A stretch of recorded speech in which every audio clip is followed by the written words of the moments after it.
Guys Unacademy की तरफ से दो चीज़ अपनी स्क्रीन पर देख सकते हो, दोनों स्लाइड में आपको मैं बता देता हूँ। सबसे पहले तो आप देखिए संकल्प इंडी 1 2022 best test series top 40 candidate stand a chance to win the Amazon voucher 5000। ठीक है, तो फर्स्ट 5000, 3 दूसरे पे 3500, फिर 3 4 5 6, फिर 6 से 40 तक 1000। ये सब लोग आप अपनी स्क्रीन पर देख सकते हैं। स्टार्ट ऑन जनवरी 23 10 बजे सुबह से स्टार्ट हो जाएगा। रियल टाइम एग्जाम एक्सपीरियंस यहाँ से दे सकते हैं। QR कोड स्कैन भी करेंगे तो यहाँ से चल जाएगा। ठीक है, और दूसरा है कमांडो इंडी 1 2022 बेस्ट टेस्ट सीरीज है, जो कि यहाँ पे भी सेम चीज़ है। और ये 5000 फर्स्ट रैंक 2 3 4 5 तक आप देख सकते हैं कितना कितना है, 6 से लेकर 40 तक 100। ठीक है, स्टार्ट 23 से हो जाएगा, 4 बजे शाम को स्टार्ट होगा। ये भी आप स्कैन करके ज्वाइन कर सकते हैं।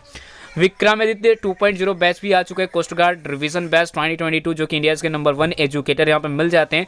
27 जनवरी से बैच स्टार्ट है, 27 फरवरी तक ये बैच चलेगा, तो चाहे इस बैच को ज्वाइन कर सकते हैं। ठीक है, और यहाँ पे गाइस देख सकते हैं एक और है air force Y group complete batch course 2022, जो कि 19 जनवरी से स्टार्ट है। 19 जनवरी से स्टार्ट हो जाएगा और ये 15 अप्रैल, मतलब 19 जनवरी से बैच स्टार्ट है और 15 अप्रैल तक ये बैच चलेगा। तो इस बैच को भी आप लोग चाहे तो ज्वाइन कर सकते हैं। ठीक है, तो दोनों बैच बेस्ट है यार, मज़ेदार बैच है। और आप लोग आइकॉनिक सब्सक्रिप्शन पता है ना इसमें क्या लाइक बेनिफिट है, तो देख सकते हैं दोनों side like plus subscription iconic subscription दोनों में आपको मिल जाएगा देखने का। 6 12 24 दिया गया। ठीक है, और आपको बस लेना कैसे, जाके अपना लाइक यूज़ करना है जीजा T10 10% डिस्काउंट के लिए। तो आप 10% डिस्काउंट डेफिनेटली मिल जाएगा। इंडिया लाइक और एयरफोर्स नेवी कोस्ट गार्ड के लिए अलग अलग रेट है, तो ध्यान रखेंगे। ठीक है, तो जाइए यूज़ करिए जीजा T10 और 10% डिस्काउंट के साथ अपना बैच को इनरोल करिए। कैसे हैं आप सभी लोग? आई होप कि आप सभी लोग ठीक होंगे। तो दोस्तों मैं आज आप लोग के लिए यानी फिजिक्स के मोस्ट इंपॉर्टेंट क्वेश्चन जो आपके एग्जाम के लिए बिल्कुल इंपॉर्टेंट होंगे। ठीक है, तो ये जितने भी मैंने क्वेश्चन अभी आपको कवर कराएंगे ये सारे क्या है, प्रीवियस ईयर क्वेश्चन है। ठीक है, तो बिल्कुल वीडियो को एंड तक जरूर बने रहिएगा। और एक चीज यहाँ पे ये बता दो कि अगर आप इस वीडियो की पूरी PDF डाउनलोड करना चाहते हैं तो हमारे इस वीडियो के डिस्क्रिप्शन बॉक्स में टेलीग्राम और इंस्टाग्राम दोनों का लिंक दे दिया गया है। सबसे पहले आपको क्या करना होगा, टेलीग्राम चैनल ज्वाइन करना है और वहां से सारे वीडियो PDF फाइल को डाउनलोड कर सकते हैं। ठीक है, तो चलिए शुरू करते हैं। और आपको एक चीज और बता दूं कि अगर आप अभी तक हमारे इस चैनल को सब्सक्राइब नहीं किया है तो फटाफट जाइए चैनल को सब्सक्राइब कीजिए और बेल आइकन को प्रेस करना ना भूलें, ताकि हमारा कोई भी नया अपडेट आपके पास जल्द से जल्द मिलता रहे। ठीक है, तो चलिए शुरू करते हैं। और यहाँ पर देखेंगे पहला क्वेश्चन आप लोग की स्क्रीन के ऊपर ये है। पहला क्वेश्चन है कि आदर्श गैस वह है जो पालन करती है। किसको पालन करती है? ऑप्शन ए में है केवल बॉयल के नियम, ऑप्शन बी में है केवल चार्ल्स के नियम, ऑप्शन सी बॉयल तथा चार्ल्स दोनों के नियम का, या फिर ऑप्शन डी इनमें से कोई नहीं।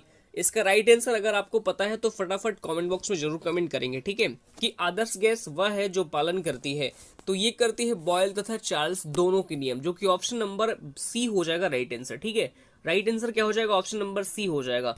अगला सवाल देखेंगे ध्यान से। सारे इंपॉर्टेंट क्वेश्चन है, कई बार पूछे गए एग्जाम में, इसलिए आपको बिल्कुल वीडियो को एंड तक जरूर बने रहना है। क्वेश्चन नंबर 2 ध्यान से देखेंगे कि आदर्श गैस में ऊर्जा शून्य होती है। ऑप्शन ए स्थितिज, ऑप्शन बी गतिज, ऑप्शन सी ए और बी दोनों, या फिर ऑप्शन डी कोई नहीं। राइट आंसर कमेंट करेंगे अगर आपको इस क्वेश्चन का भी राइट आंसर पता है तो। आदर्श गैस में कौन सी ऊर्जा शून्य होती है? तो ये स्थितिज ऊर्जा जो है, जो कि ऑप्शन नंबर ए हो जाएगा राइट आंसर। स्थितिज ऊर्जा क्या होती है? शून्य होती है आदर्श गैस में। ऑप्शन ए हो जाएगा राइट आंसर। नेक्स्ट सवाल की ओर बढ़ते हैं। अगला सवाल ध्यान से देखिएगा। सवाल नंबर 3 ये है कि निष्पादन गुणांक कहते हैं। ऑप्शन ए में है भाप इंजन की दक्षता को, ऑप्शन बी कार्नो इंजन की दक्षता को, या फिर ऑप्शन सी में है रेफ्रिजरेटर की दक्षता को, या फिर ऑप्शन डी इनमें से कोई नहीं। तो देखिए निष्पादन गुणांक कहते हैं किसको कहते हैं? रेफ्रिजरेटर की दक्षता को कहते हैं, जो कि ऑप्शन नंबर सी हो जाएगा राइट आंसर। ठीक है, नेक्स्ट सवाल की ओर बढ़ते हैं। अगला सवाल ध्यान से देखेंगे कि du बराबर dw बराबर 0 मान्य है। किसके लिए मान्य है? ऑप्शन ए रुद्रोष्म प्रक्रम के लिए, ऑप्शन बी समतापी प्रक्रम के लिए, ऑप्शन सी में है समदाबी प्रक्रम के लिए, या फिर ऑप्शन डी इनमें से कोई नहीं। राइट आंसर कमेंट करेंगे कि du बराबर dw बराबर 0 किसके लिए मान्य है? तो ये मान्य है रुद्रोष्म प्रक्रम के लिए, जो कि ऑप्शन नंबर ए हो जाएगा राइट आंसर। ठीक है, ऑप्शन ए करेक्ट यानी राइट आंसर हो जाएगा। नेक्स्ट सवाल की ओर बढ़ते हैं। अगला सवाल ध्यान से देखिएगा कि स्रोत का ताप बढ़ाने पर कार्यो यानी कार्नो इंजन की दक्षता क्या होती है? बहुत ही अच्छा सवाल है। स्रोत का ताप अगर हम बढ़ाते हैं तो कार्नो इंजन दक्षता क्या होती है? तो ये बढ़ती है। ऑप्शन ए हो जाएगा राइट आंसर। हमेशा बढ़ती रहती है, ये आपको याद रखना होगा। नेक्स्ट देख लेंगे। अगला सवाल ये कि एक रेफ्रिजरेटर को चालू करके उसका दरवाजा खोलकर उस एक बंद कमरे में रख दिया जाता है तो कमरे का ताप क्या होगा। बहुत ही अच्छा सवाल है, कई बार एग्जाम में पूछे जाने वाले सवाल है कि एक रेफ्रिजरेटर को चालू करके उसका दरवाजा खोलकर उसे एक बंद कमरे में रख दिया जाता है तो कमरे का ताप क्या होगा। तो देखिए कमरे का ताप बढ़ेगा, ऑप्शन नंबर ए हो जाएगा राइट आंसर। ठीक है, नेक्स्ट अगला सवाल देखेंगे। अगला सवाल ये कि ठंडे देशों में झील के पानी जम जाने पर भी मछलियां जीवित रहती हैं, क्यों। सभी लोग राइट आंसर कमेंट करेंगे, बहुत ही अच्छा सवाल है। ठंडे देशों में झील की पानी जो है क्या होती है, ऊपर से जो परतें होती है झील की वो जम जाती है, लेकिन नीचे जो मछली रहती है वो जीवित रहती है, क्यों। ऑप्शन ए में है वे अधिक ठंडा जो है सहन कर सकती हैं, ऑप्शन बी वे अपने अंदर आवश्यक ऑक्सीजन संचय करती हैं, या फिर ऑप्शन सी झील के पानी की जमी हुई सतह के नीचे पानी द्रव के रूप में 4 डिग्री सेल्सियस पर रहती है, या फिर ऑप्शन डी इनमें से कोई नहीं। तो देखिए इसका right answer option number C हो जाएगा। सी में क्या है कि झील के जो पानी की जमी हुई सतह होती है वो नीचे पानी का जो द्रव होता है वो 4 डिग्री सेल्सियस पर ही रहती है, इसलिए क्या होती है मछलियां जो क्या है जीवित रहती है। ठीक है, नेक्स्ट देख लेंगे अगला सवाल। अगला सवाल ये कि जल की विशिष्ट ऊष्मा का मान होता है। ऑप्शन ए 4.18 गुना 10 के पावर 3 जूल प्रति। ऑप्शन बी में है ऑप्शन सी, ऑप्शन डी आपको दिया गया है। सभी लोग राइट आंसर कमेंट करेंगे। जल की विशिष्ट ऊष्मा का मान क्या होता है। तो ये देखिए ऑप्शन नंबर सी हो जाएगा। सी में हमारे पास क्या है 4182 जूल प्रति केजी केल्विन हो जाएगा राइट आंसर। ठीक है, अगला क्वेश्चन ध्यान से देखेंगे कि वाष्पीकरण से पदार्थ क्या होता है। ऑप्शन ए में है गर्म, ऑप्शन बी ठंडा, ऑप्शन सी है कहा नहीं जा सकता, या फिर ऑप्शन डी इनमें से कोई नहीं।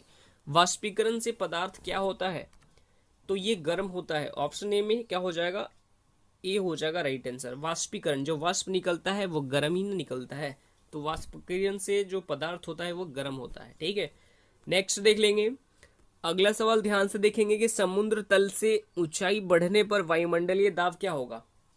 बहुत ही अच्छा सवाल है कि समुद्र तल से ऊंचाई बढ़ने पर वायुमंडलीय दाब क्या होगा, घटता है, बढ़ता है, अपरिवर्तित रहता है, या फिर इनमें से कोई नहीं।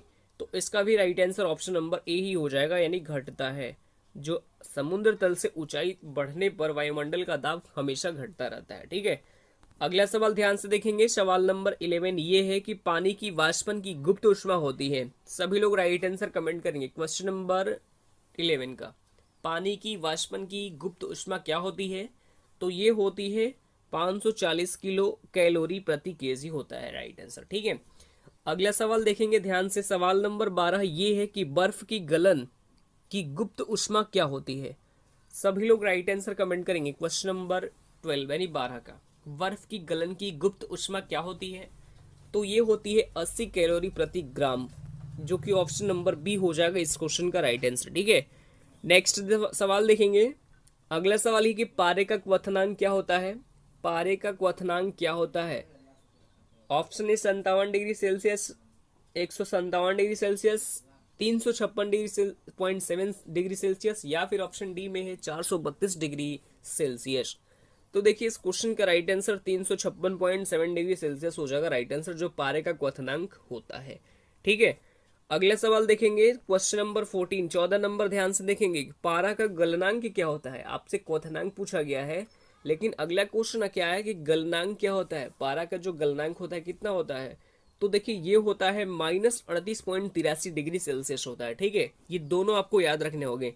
ये तो आपको पारा का गलनांक हो गया, लेकिन आपको पहले क्वेश्चन में मैंने क्या कराया है, पारा का क्वथनांक कराया था। ये आपका आंसर हो जाएगा 356.7 डिग्री सेल्सियस, लेकिन जो पारा का गलनांक है ये आपको हो जाएगा -38.83 डिग्री सेल्सियस हो जाएगा राइट आंसर। ठीक है, अगला सवाल ध्यान से देखेंगे। सवाल नंबर 15 ये कि जब बर्फ पानी में बदलता है तो क्या होता है। सभी लोग राइट आंसर कमेंट करेंगे।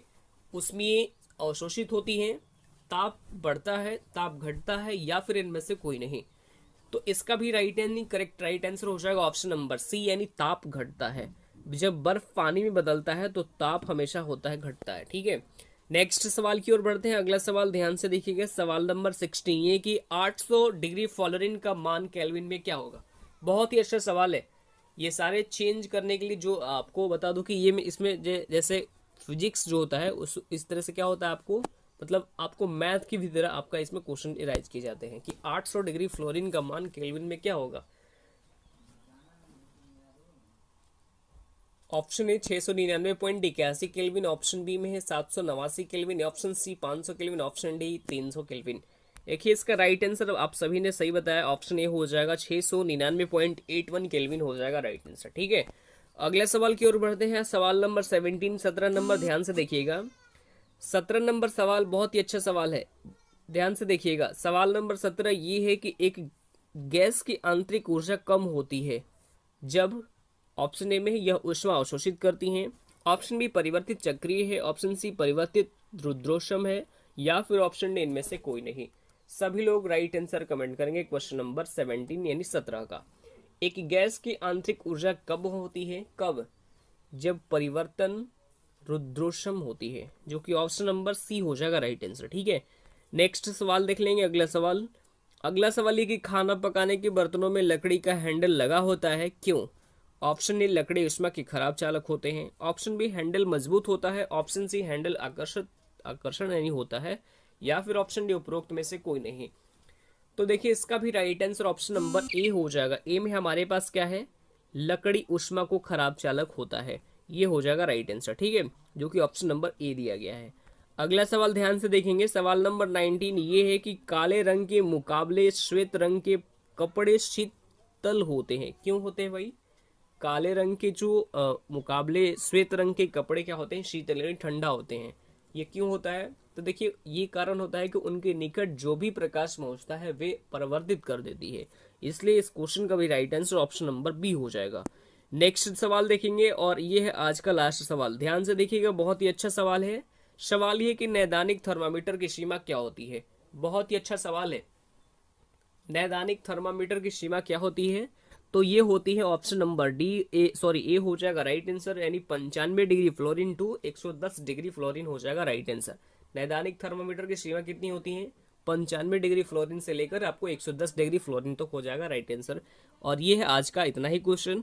अगर आपको ये वीडियो अच्छा लगा तो वीडियो को लाइक कीजिए, कमेंट कीजिए और अपने स्टडी ग्रुप में एटलीस्ट एक शेयर भी कर दीजिए। ठीक है, तो आज के लिए इतना ही, फिर मिलते हैं नेक्स्ट वीडियो में। धन्यवाद।